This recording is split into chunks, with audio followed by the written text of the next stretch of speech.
Muito bem, boa noite. Dando continuidade aqui ao nosso curso de avaliação de políticas públicas, de projetos, de programas, hoje com a aula 3, que é uma aula sobre custo-efetividade e os primeiros passos para se implementar uma avaliação, né? Nas aulas passadas, a gente discutiu a importância e a relevância de se trabalhar com avaliação de impacto, fundamentalmente voltado para a ideia de que é por meio de dados, evidências produzidas por meio de avaliação de políticas públicas que a gente vai ser capaz de desenhar melhores políticas, discutir a melhor efetivação dessas políticas, né?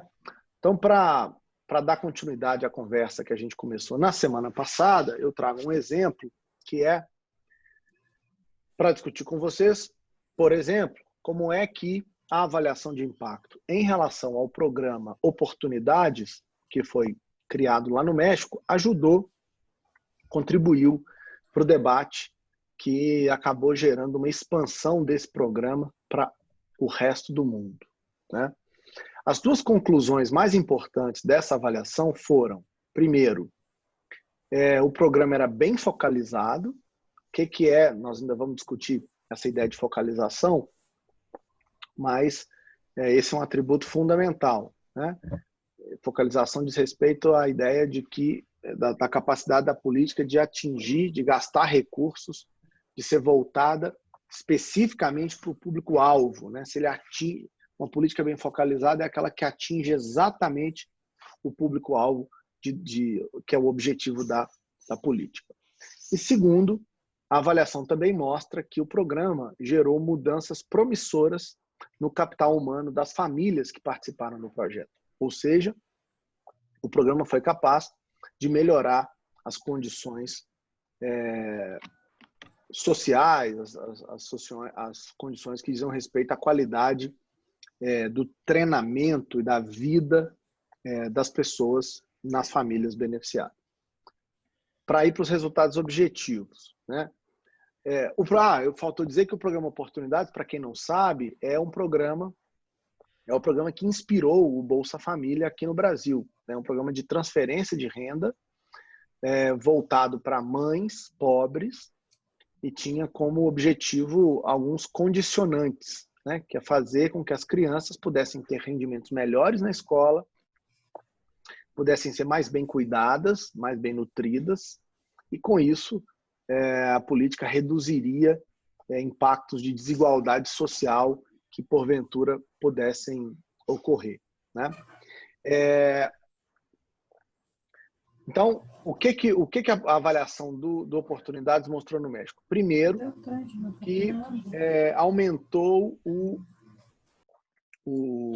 os anos de matrícula escolar nas famílias, nas crianças em famílias que participaram do programa, numa média de 0,6 anos adicionais de estudo, ou seja, quase um ano a mais de escolaridade foi adicionado no México, simplesmente porque as crianças participaram, ou as famílias das crianças participaram do programa. Um segundo tema que a avaliação de impacto de oportunidades mostrou é que a incidência de doenças infantis diminuiu 23% e os adultos relataram uma redução de 19% na quantidade de dias doentes ou incapacitados.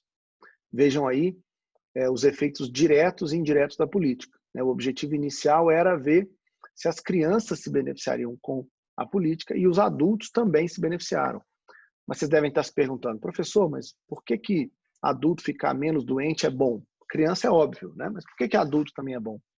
Porque a capacidade de gerar renda dessas famílias pobres está diretamente associada ao número de dias que essas pessoas adultas estão saudáveis, né?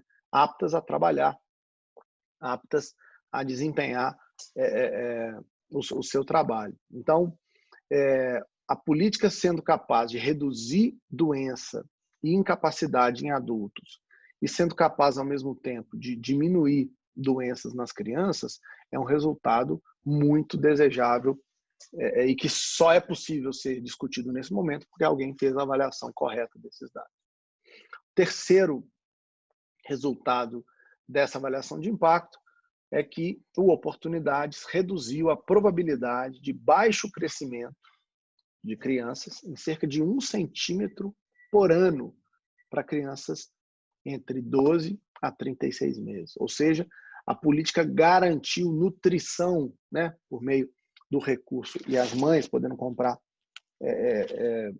leites e insumos, né, para alimentar as crianças. Isso fez com que as crianças crescessem mais e ganhassem mais vitalidade, o que é fundamental nesse período de 12 a 36 meses. Tá? Ou seja, é justamente depois que a gente lê um resultado como esse que outros países passam a também querer copiar esse resultado, né? Se não fosse por conta da avaliação de impacto, provavelmente as políticas de transferência de renda não teriam se espalhado da maneira como se espalharam no mundo todo. Mas vocês vão falar, pessoal, mas só dá exemplo de renda. Não, tem outros exemplos. E esse aqui é bem interessante, que é uma outra política que foi melhorada, ampliada, com base em evidência. O governo da Indonésia começou a alocar recursos para famílias com o objetivo de reduzir a taxa de fertilidade. Ou seja, a ideia era que se você tivesse famílias com menos filhos, você teria um nível de dependência menor e você teria condições melhores de educar, de dar saúde, de dar segurança para essas crianças, o que faria com que o país tivesse resultados também melhores, né? E a pergunta que ficou logo que logo que a primeira etapa do programa foi desenvolvida, porque como é que eles faziam? O governo da Indonésia começou a comprar anticoncepcional e distribuir para as famílias, né? Qual o objetivo disso? É dizer o seguinte: se a gente consegue que as mulheres tomem pílula anticoncepcional, né, que os homens tenham mais acesso à camisinha, a gente consegue reduzir o percentual, a taxa de fertilidade, e com isso contribuindo para a melhora das condições de vida dessas famílias. Então, gastou-se dinheiro com isso. E isso por uma parte, né, da amostra. A outra parte, né, do estudo, ela foi dinheiro investido em educar as famílias em relação à importância ou não, as consequências positivas e negativas, as vantagens e as desvantagens de se usar métodos contraceptivos, né? A importância de ter famílias menores, com um controle maior. Olha o que foi descoberto. Primeiro, a taxa de fertilidade durante a política adotada apresentou uma queda de 22% entre as décadas de 70 e as décadas de 80 e de 25% na década seguinte, entre 81 e 90. Então, a primeira coisa alguma coisa foi efetiva, né? A política de controle de fertilidade foi importante para reduzir essa taxa no país. Agora, o que estaria diretamente associado a esse resultado, né? O que a avaliação de impacto mostrou é que quanto maior é o nível de escolaridade de uma família, maior é a chance de empoderamento feminino e maior a chance dessa mulher entrar no mercado de trabalho. Com isso, as mulheres passaram a tomar maiores medidas preventivas e acabavam engravidando menos. Ou seja, não foi a distribuição direta dos métodos contraceptivos que geraram os resultados esperados da política. O que essa avaliação demonstrou é que o empoderamento feminino é que gerou conscientização e, ao gerar conscientização, gerou mudança de comportamento. Essa mudança de comportamento é que gerou os resultados ditos ali no começo, né? 22% e 25% de redução de fertilidade. Ou seja, com esses resultados em mãos, o governo da Indonésia passou a reprogramar os subsídios aos anticoncepcionais. Então, ao invés de dar anticoncepcional de graça ou subsidiar para que eles pudessem ser adquiridos a um preço mais baixo, o que o governo fez foi criar programas de estímulo à matrícula escolar das mulheres. Porque isso, segundo a avaliação, faria com que as mulheres tivessem mais chances de entrar no mercado de trabalho e, ao fazer isso, elas automaticamente tenderiam a controlar, né, a sua fertilidade. Tá? Então, aqui estão 2 exemplos de avaliações de políticas realizadas, todas feitas de maneira empírica, né, seguindo todos os critérios necessários para fazer essas análises. E ambas políticas, tanto oportunidades como essa de controle de fertilidade, deram resultados tão positivos que foram incorporadas e administradas em outros lugares do mundo. Tá?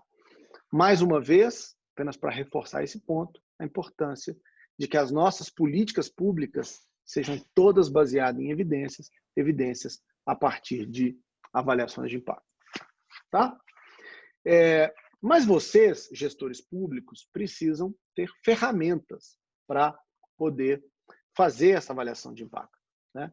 E nessa primeira parte do curso, em que a gente ainda discute por que avaliar, né, um dos instrumentos que eu quero ensinar para vocês é um instrumento de análise de custo-efetividade. Qual que é a importância da análise de custo-efetividade? É que vocês, na profissão de vocês, deverão ser capazes, ao longo do tempo, de produzir indicadores que comparem se o valor gasto e o valor efetivo em cada situação, se ele pode ou não ser, se ele vale a pena ou não, se ele é otimizado ou não, né?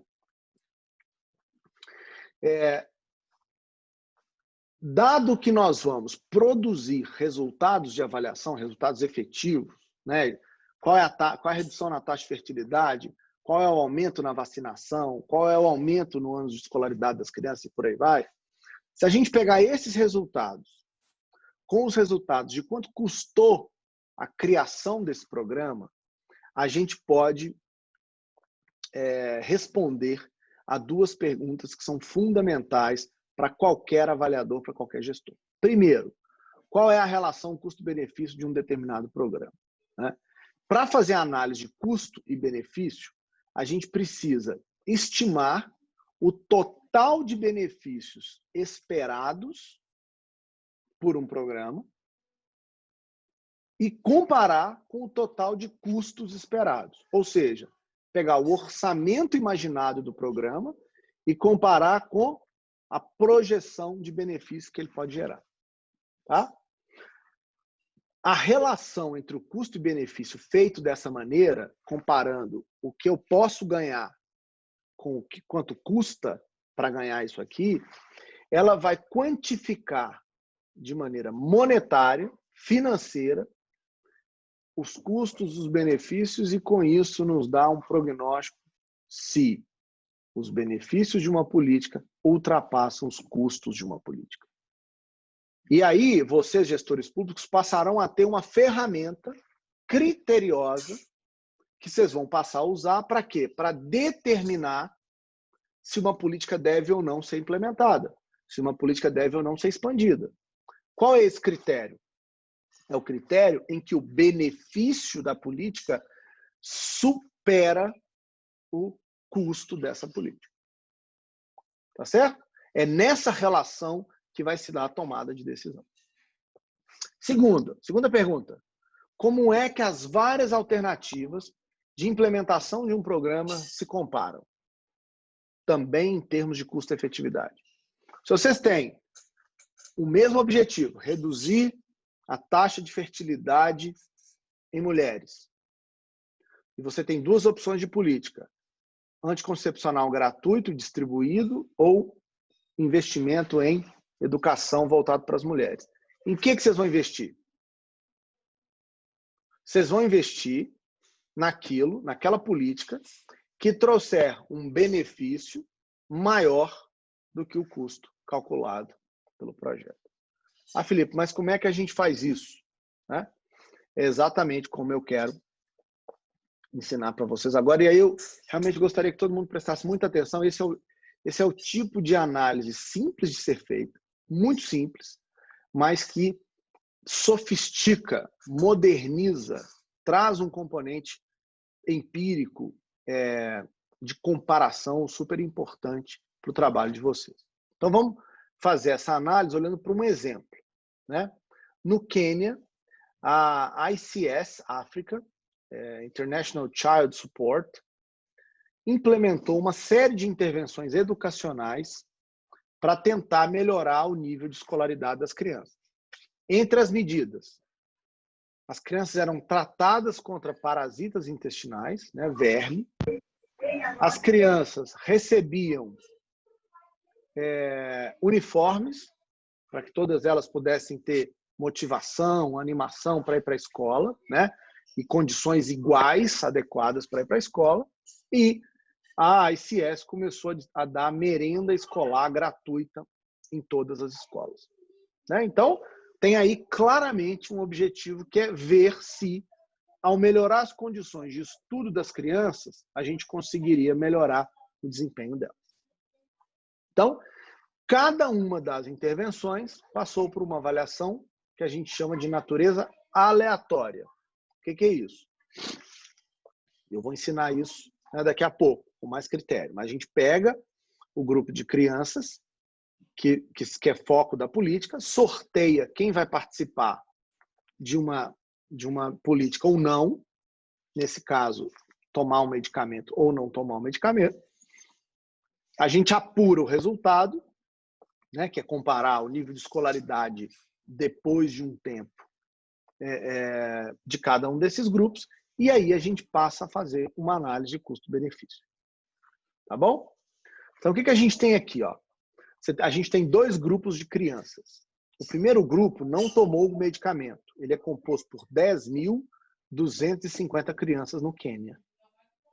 Essas crianças tiveram um nível de escolaridade apurado depois de vários anos de 6,35. Ou seja, crianças que não tomaram o medicamento, em média, tinham 6 anos e 35 de escolaridade no agregado. Tá? E aí a gente vai comparar esse resultado com outro grupo, que é o grupo que tomou medicamento. É um grupo composto por 10.340 crianças. Esse grupo teve um nível de escolaridade médio de 6,49. Olhando só para a avaliação de impacto, qual que é a primeira conclusão que vocês chegam? Dar medicamento para as crianças aos 4 anos de idade faz com que elas tenham um rendimento melhor ou pior na escola depois de um tempo? Melhor. Né? Olha só, 6,49 é uma média de escolaridade maior do que 6,35. Então, primeira coisa é, legal, a avaliação de impacto mostra que o resultado é positivo. Ok? Mas a pergunta que eu faço para vocês, ou que vocês deveriam me fazer é, professor, mas a diferença de 6,35 para 6,49 é muita ou é pouca? Ao invés da gente fazer essa análise e essa comparação intuitivamente, a gente vai fazer essa comparação e essa análise empiricamente. E aí eu pergunto para vocês. O programa gastou, ao longo dos 4 anos, um total de $20.266. E aí? Essa política vale a pena ou não vale a pena em termos de custo-efetividade? O que vocês acham?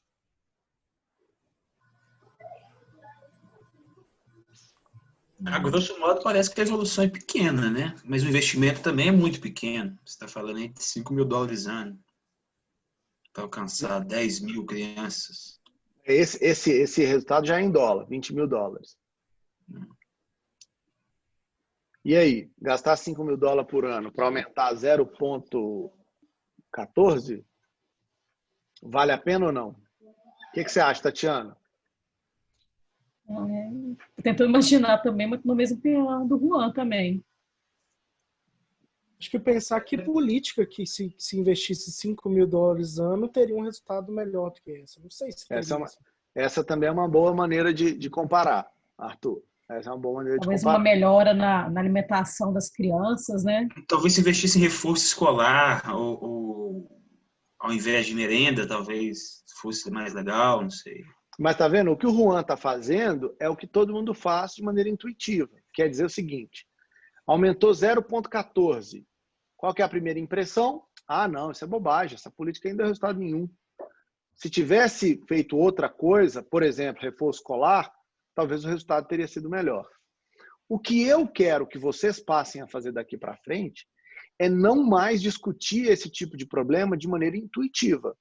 Eu quero que vocês discutam esse problema de maneira empírica, como avaliadores de impacto. E essa avaliação precisa sempre ser ponderada pelo valor que foi produzido. Então, a gente tem 10.250 crianças que não tomaram medicamento com nível de escolaridade depois de 4 anos dessa política, né, da implementação dessa política, de 6,35, 10.340 crianças que tomaram medicamento com uma escolaridade de 6,49, e o programa que gastou aproximadamente $20.000. Qual é a análise do efeito causal dessa política, dado que as crianças foram sorteadas aleatoriamente para participar do grupo 1, tomou o medicamento, também chamado grupo de tratamento, e as crianças que foram para o grupo de controle, que não tomaram medicamento. Elas foram sorteadas para participar de cada um desses grupos. Como é que a gente faz essa conta? A análise do efeito causal, aqui nessa disciplina, a gente vai chamar de tau, é o símbolo do tau. O tau 1 menos 0 é uma diferença do valor esperado de y1 menos y0. O que é valor esperado? É nada mais do que a média de y1, ou seja, do valor da variável resultado que nos interessa para o grupo de tratamento, menos o valor médio da variável que nos interessa, nesse caso, escolaridade, para o grupo de controle. Tá? São duas, a gente chama isso aqui de variáveis aleatórias, y1 e y0. A diferença de y1 para y0, a diferença da média, é 6,49 menos 6,35, que é 0,14. Como é que eu calculo o custo-benefício do programa para saber se esse custo gera ou não boa efetividade? Eu vou calcular o RO. O que é o RO? É uma equação super objetiva. Eu divido o número de recursos que eu gastei pelo número de beneficiários daquele recurso. E divido pelo número de tempo que o programa está mensurado. Se o programa está feito em meses, eu vou ter meses. Se o programa está feito em anos, né? Lembrando que os recursos, se estiverem em anos, o tempo tem que estar em anos. Se os recursos estiverem em dias, o tempo tem que estar em dias. E assim por diante. Então, 20.266 dividido por 10.340 dividido por 4. Por que eu tenho 10.340 aqui e não 20.500? Porque foi quem efetivamente recebeu o medicamento. Ou seja, eu gastei dinheiro, Juan, com 10 né? mil. Eu gastei os 20.000 com os 10.000. Esses outros aqui não tomaram nada. Eu não gastei dinheiro nenhum com eles. Então, eu não posso incluí-los na minha análise. Tá certo? É. Quando eu faço essa conta, eu percebo que o custo-benefício do programa é $0,49. E aí? Por cabeça, né? É o custo, é o valor investido por beneficiário no tempo. Ou seja, para gerar 0,14, eu gastei 0,49. Beleza? Esse é o custo-benefício do programa. Dá para E o ver que custo... com pouco investimento ele já dá um resultado. Então, aí você já com pouco investimento ele já dá um resultado. Então, aí você já Então, começa a mensurar o que você falou empiricamente, né? a primeira E aí você coisa já muda é... a pergunta. Talvez se o investimento fosse maior, talvez o resultado fosse maior. Ele já te dá uma outra forma de abordar, né, a política. Exatamente, exatamente. Mas eu ainda não calculei o custo efetivo, tá? Eu só calculei o custo-benefício. O que eu já sei, Juan, é que o custo-benefício é positivo, certo? Ele é baixo, mas positivo. E o custo-efetividade? Para calcular o custo-efetividade desse programa, a gente vai fazer o seguinte, a gente vai calcular o ômega. Ou seria o gama? Eu sempre me confundo em relação a essas letrinhas. Depois eu vou conferir direito. Mas eu acho que é o ômega mesmo. O que a gente vai fazer? A gente vai fazer uma divisão entre quanto que o programa gera de efetividade, de resultado da política, pelo quanto que ela gera de resultado financeiro. Ok? Então é como se eu tivesse uma razão entre quanto de resultado eu tive por quanto de recurso financeiro foi necessário. Ok? O que é tal zero e rho zero? Esse aqui é o valor que eu esperaria que o programa gerasse. Então, se quando eu formulei o programa, eu imaginei que o resultado da diferença de escolaridade fosse dar 2 anos de escolaridade, o tal zero seria 2. Ok? Se quando eu fiz o programa, eu achei que o custo-benefício que ele me daria seria de $10, eu colocaria um rho zero de 10. Ok? Isso tudo na fase de planejamento. Agora, e se eu não sei nada? E se eu não esperava nada?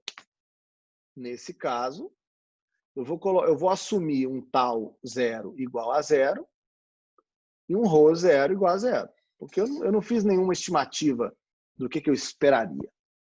Tá? O que é importante vocês entenderem? Quanto maior o tal e quanto menor o rho, melhor o custo-efetividade. Por quê, Juan? Vamos começar, Tatiana, Arthur, Bárbara, Lilian, Douglas, Maria Tereza. Vamos começar entendendo isso. Por que quanto maior o tal, melhor o custo-efetividade? Olha para essa fórmula aqui, como é que calcula o tal? Por que um tal maior é bom?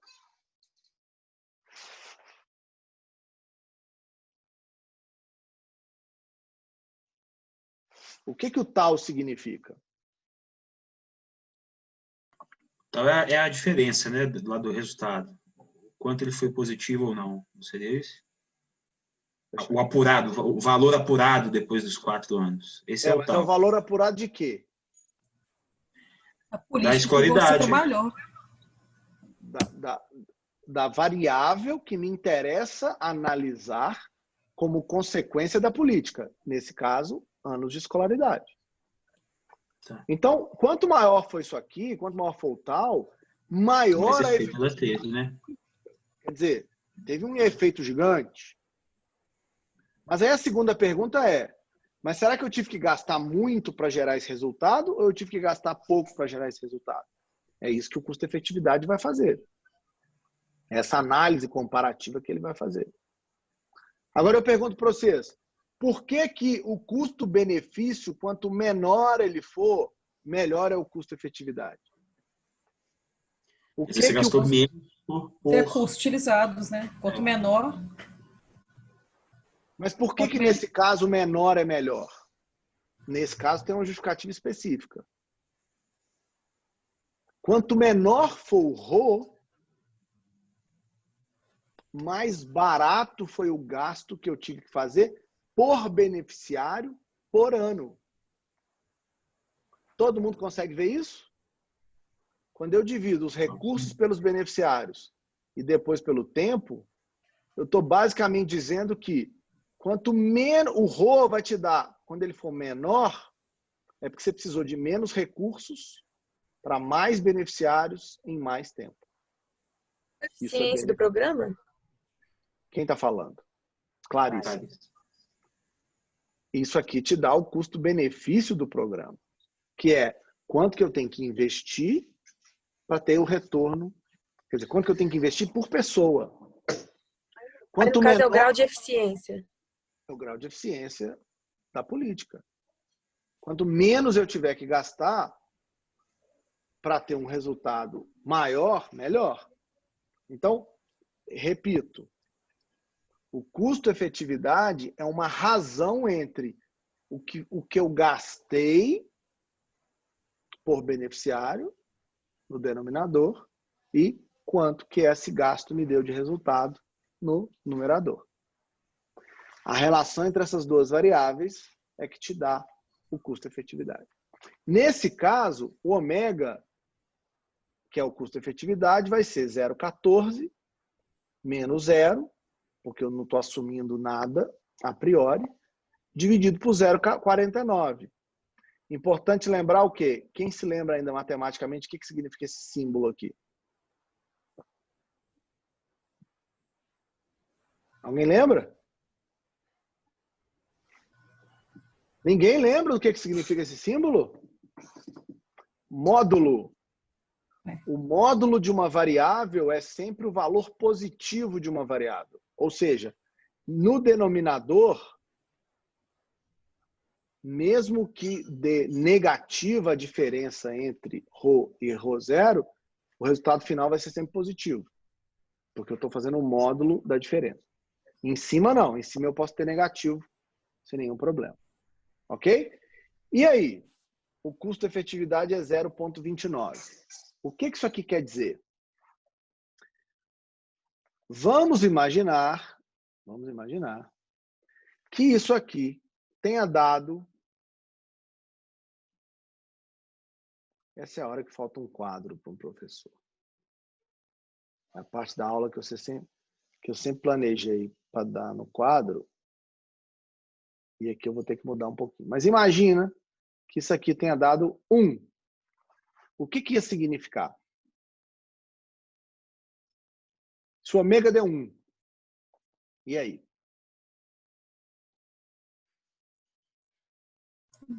Em relação a 0,29, seria que o programa foi mais efetivo. Não, peraí. Ó, esquece esse aqui. Digamos que o resultado do ômega, da divisão entre tal e ρ, seja igual a 1. O que significa isso? Significa que o denominador é igual ao numerador. Certo? Qualquer coisa dividido por ela mesma dá 1. É como se eu estivesse dizendo assim, para cada unidade que eu gasto, eu gero 1 ponto de resultado efetivo. Certo? Nesse caso, ela deu 0,29. Ela deu menos do que 1. Ou seja, o que parece?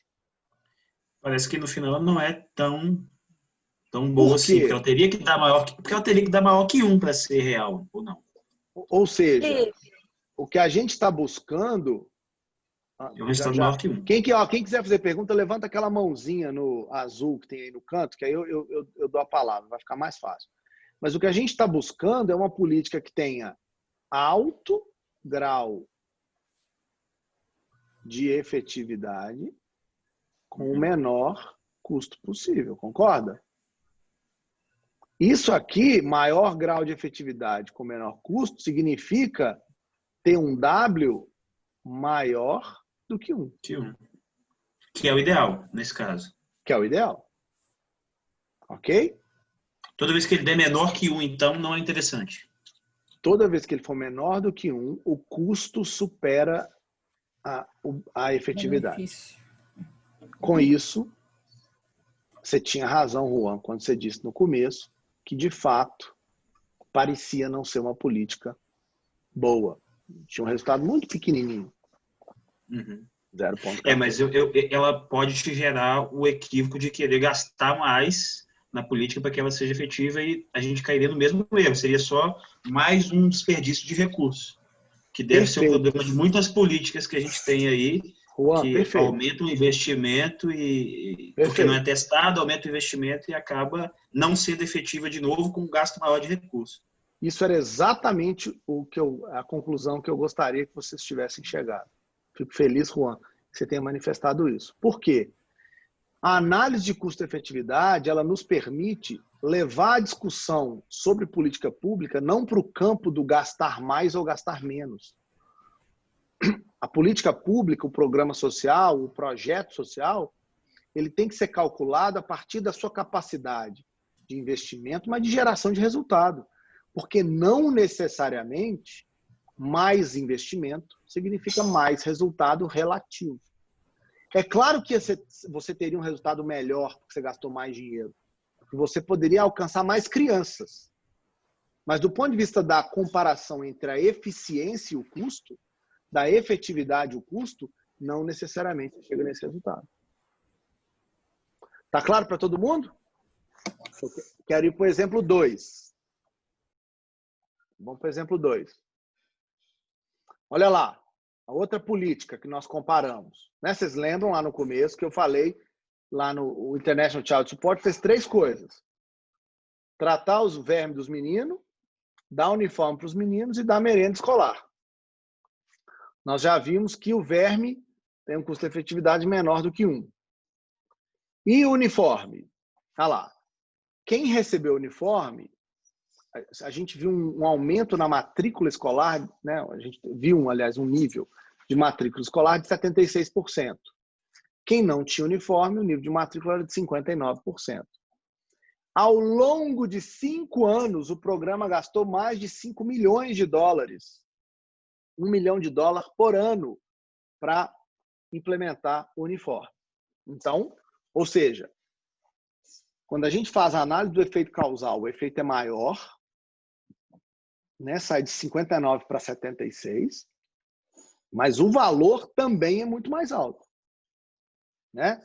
Enquanto nessa primeira política gastava-se 49 centavos de dólar com cada beneficiário ao longo do tempo, para gerar 0,14, agora gasta-se 99 dólares, quase 100, para ter um resultado de 17%. E aí? Positivo ou negativo?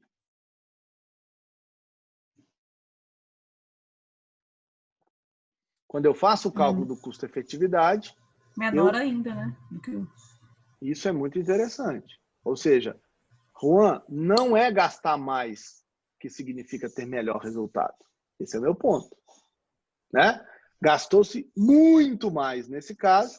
No primeiro exemplo de política, o valor era 0,29, o custo-efetividade, e esse 0,17. Menor ainda.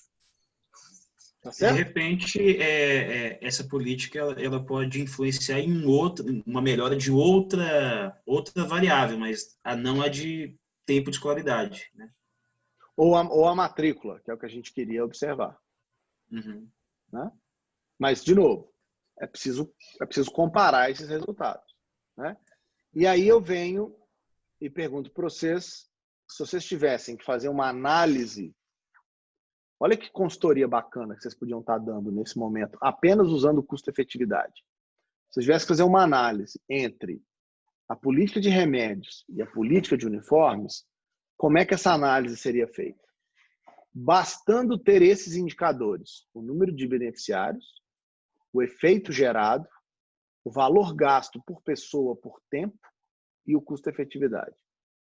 Então, alguém aí, por favor, faça uma análise baseada nesses dados que vocês entregariam lá para a International Child Support da África. O que vocês diriam nessa análise?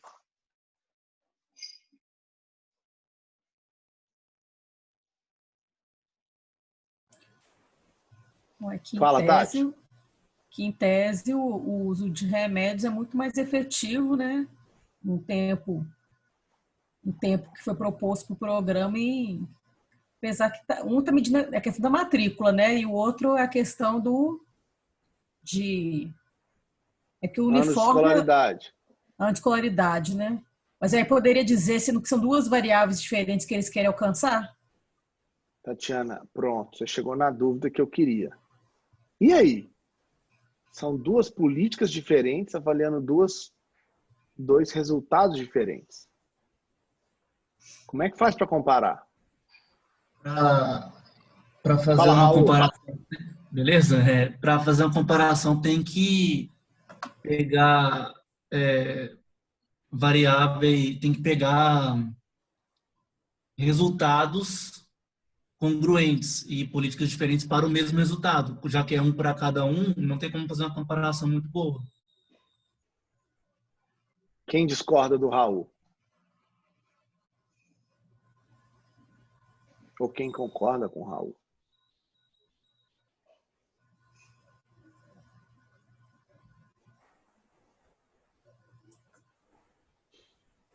Sabe qual é o segredo do custo-efetividade, Raul? É que quando eu divido a efetividade pelo gasto, eu pego duas variáveis diferentes e coloco as duas na mesma escala, que é a relação entre o que eu gero e o que eu gasto. Ou seja, embora, Tatiana, a gente esteja lidando com variáveis diferentes, a análise de custo-efetividade é super relevante justamente porque ômega é comparável, embora tal e rho não sejam. Tal e rho não são comparáveis. Aliás, mentira. Rho é comparável, tal não é. Rho é sempre comparável. Dinheiro, beneficiário, tempo. Tal não necessariamente. Eu estou falando de valores diferentes. Aqui é ano de escolaridade, aqui é matrícula.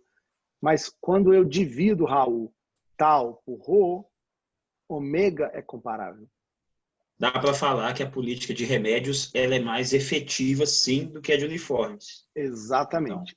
Então, em que escala? Se tivesse que Em que preservar escala? uma, você preserva. Em que escala? Na escala de custo-efetividade. Uhum. Em relação ao custo-efetividade das políticas, a política de remédio é melhor do que a política de uniforme. Ok? E aí você pode colocar com qualquer exemplo. Isso aí cabe em qualquer tipo de política, porque o ômega Qualquer um. já equiparou.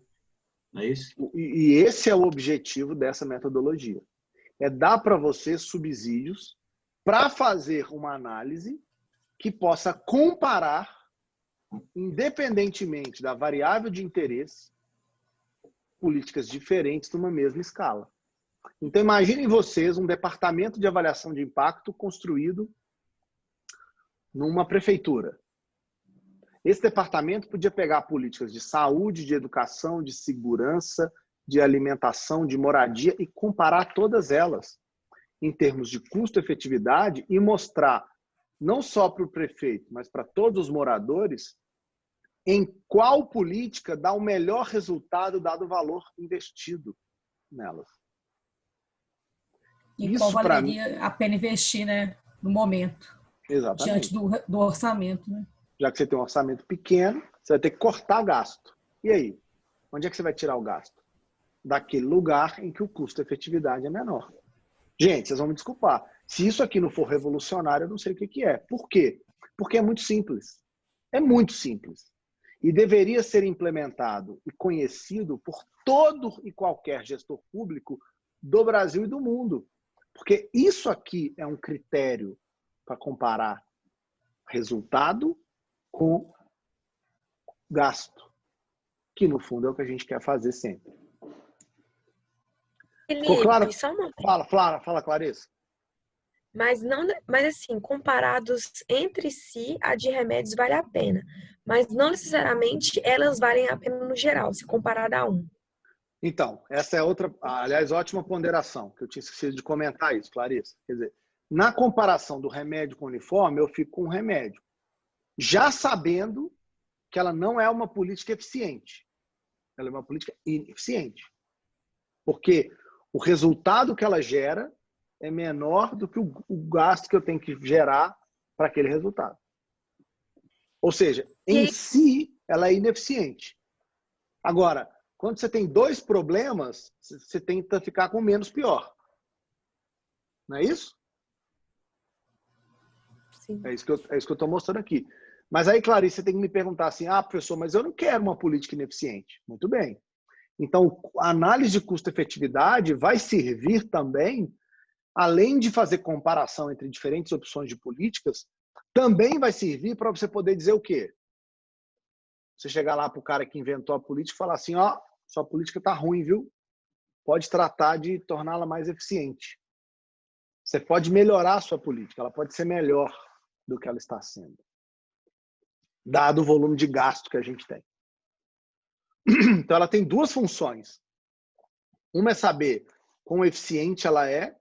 Segundo, é saber, comparativamente, qual é melhor, qual é pior.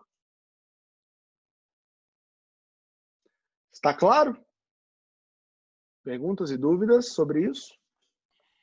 O gestor da política, né, o dono da política, ele poderia refutar isso de alguma maneira, dizendo que... Como seria ser contrário a essa forma de medir a efetividade aí? Existe algo que refute, não? Quem vai ser contrário a essa maneira, essa metodologia, é quem vai dizer que os resultados só são observados de maneira qualitativa. Ou seja, não, mas tem todo o pertencimento das pessoas àquela política, tem todo o relacionamento da comunidade que foi gerado. Ou seja, quando a discussão passa para o campo qualitativo, medidas de custo-efetividade têm problemas para se defender. Né? E eu reconheço que não é só o custo-efetividade que deveria ser levado em consideração na hora de tomar uma decisão em relação à política. Mas, ao contrário, também não pode ser sem a análise do custo-efetividade que a gente faz uma análise da política. Não pode ser só no qualitativo. Né? O ideal é você ter indicadores e métricas como essa associadas a uma avaliação qualitativa do resultado. Tá? Mas é aí que vocês vão enfrentar a resistência. Existem dois tipos de avaliação para a gente terminar esse módulo inicial aqui do curso, né, de por que avaliar, de como trabalhar com algumas métricas. Que é só uma definição importante que compara a avaliação prospectiva com a avaliação retrospectiva. Né? As avaliações prospectivas, elas são desenvolvidas enquanto o programa está sendo elaborado e são integradas à implementação do programa. Então, o programa é implementado e a avaliação é implementada ao mesmo tempo. Tá? Nas avaliações retrospectivas, o que a gente faz é avaliar o impacto de algo depois que ele já foi implementado. E aí, o que a gente vai fazer é gerando grupo de tratamento e grupo de controle, depois que a política já foi feita. Tá? As avaliações prospectivas são as que têm maiores chances de darem resultados positivos, robustos, confiáveis. Por que que eu vou sempre defender para os meus gestores públicos a importância de se implementar uma política junto com a avaliação ao mesmo tempo? Tem que pensar a política em si e a avaliação ao mesmo tempo. 3 razões. Primeiro, nós podemos coletar dados de referência para estabelecer as medidas antes do programa em relação aos resultados de interesse. Ou seja, é muito importante, é muito melhor para uma avaliação de impacto que a gente tenha dados tanto do grupo de controle como para o grupo de tratamento, de dados antes da implementação da política em si. Então, eu quero implementar uma política de distribuição de renda. O ideal é que, antes da política acontecer, eu colete dados de todo mundo. Por quê? Porque isso vai me servir de baseline, de referência. Qualquer coisa que acontecer depois do tratamento, mesmo que algo mude no grupo de controle, eu vou saber se mudou por causa da política ou por causa de outra coisa, porque eu vou ter uma referência anterior de dados daquelas pessoas. 2. avaliação prospectiva é melhor do que retrospectiva porque vocês, gestores públicos, terão capacidade de definir as medidas de sucesso de um programa já na etapa de planejamento. E isso vai ajudar vocês a focar a avaliação e o próprio programa nos resultados pretendidos. Ou seja, fazer a avaliação prospectiva força o gestor a pensar exatamente o que ele quer afetar com aquela política. Porque vai forçar ele a pensar o que ele tem que medir para fazer uma avaliação de impacto daquela política. Quando a gente faz isso retrospectivamente, a gente tem que ficar elaborando o que talvez teve efeito com a política, já que nós não estávamos participando da formulação e da implementação da política. As avaliações prospectivas têm uma terceira razão, que é a seguinte: elas têm maiores chances de gerar contrafactuais válidos. Ou seja, a capacidade que a gente tem de saber o que teria, de imaginar, de estimar, o que teria acontecido com o grupo de controle, aliás, com o grupo de tratamento, se ele não tivesse recebido o tratamento, que é algo fundamental para fazer avaliação de impacto, é mais simples de ser imaginado, pensado, estimado, quando eu faço avaliação ao mesmo tempo em que eu desenho a política. Por quê? Porque eu já identifiquei quem são as pessoas que vão participar de cada grupo.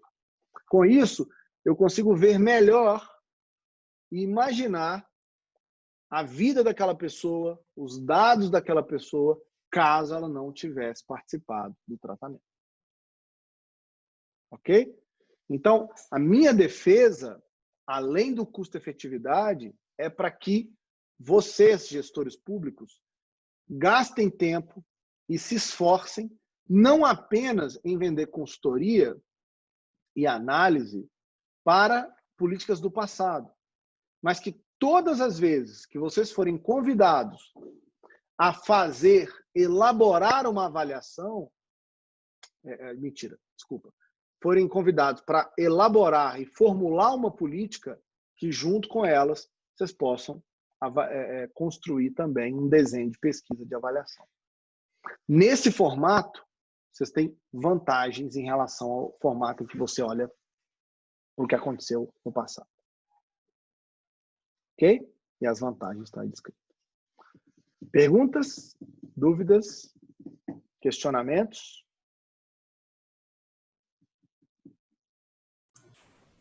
Não, eu só queria pontuar que, assim, o que você falou é uma coisa tão simples mesmo, assim, à primeira vista. É claro que tem muitos outros métodos de avaliação e a gente vai entrar muito mais a fundo. Mas fazendo as variáveis, a razão entre elas é tão simples que parece que dá até uma coisa assim, até errado. E realmente procede totalmente. É simples, é simples. E a beleza é justamente a simplicidade. E ser capaz de mostrar para os tomadores de decisão que eles deveriam formular políticas, expandir políticas cujo custo-efetividade seja maior do que outras. É simples o cálculo. Mas quando você parametriza, aí você visualiza melhor e a conversa fica mais efetiva, né, também. Tá bom? Então, quarta-feira, nós voltamos para discutir os passos de uma avaliação de impacto. E aí nós vamos discutir os 4 passos que vocês vão ter que construir para ter uma avaliação que siga todos os critérios, né, e regras do que a gente chama em gestão pública, na metodologia de avaliação de impacto. Tá bom? Ou seja, nós vamos começar a colocar a mão na massa. Combinado? E pergunta o pessoal aqui no chat, o Felipe. Tem? Não Eu sei não se vi. chegou a ver. Não vi, deixa eu ver. Peraí. Aqui como eu fecho aqui, chat, tem 8 perguntas. O Henrique está dizendo que vale... Ai, peraí, como é que eu saio disso aqui?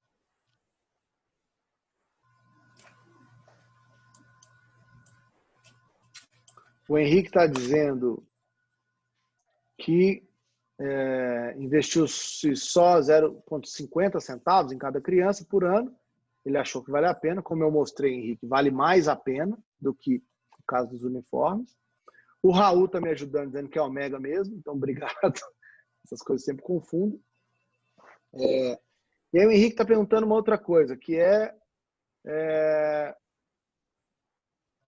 os resultados do investimento vão ser sempre positivos, se não me engano. Você estava falando do módulo. Na hora que você falou do módulo, ele escreveu isso. Pronto, muito bem. Eu não estava acompanhando o chat, me desculpem. Independentemente do resultado, eu já posso olhar pela montagem da equação que não será efetivo? Clarissa, não sei se eu entendi exatamente o que você estava querendo dizer, mas matematicamente há 3 possíveis cenários, né? Um cenário em que a efetividade é tão grande que ela é maior do que o custo gerado por beneficiário, né? E nesse caso vai ser muito positivo, vai ser acima de 1. Mas vai ter o caso em que o valor esperado é maior do que o valor obtido, e com isso você vai ter um resultado negativo, né?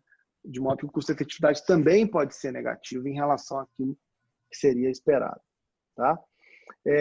Ou seja, não basta olhar a montagem da equação, tem que fazer essa conta, claro. Dividir a efetividade, o efeito, pelo custo para chegar lá. E quando não tem uma política tão eficiente quanto essa? Descarta ela também, mesmo que não chegue a 1? Deixa eu ver se eu estou entendendo a pergunta do Henrique. Né? O que a gente está vendo aqui é remédio 0,29, uniforme 0,17. Eu estou preferindo dar remédio do que dar uniforme nesse caso. Né? Henrique, mas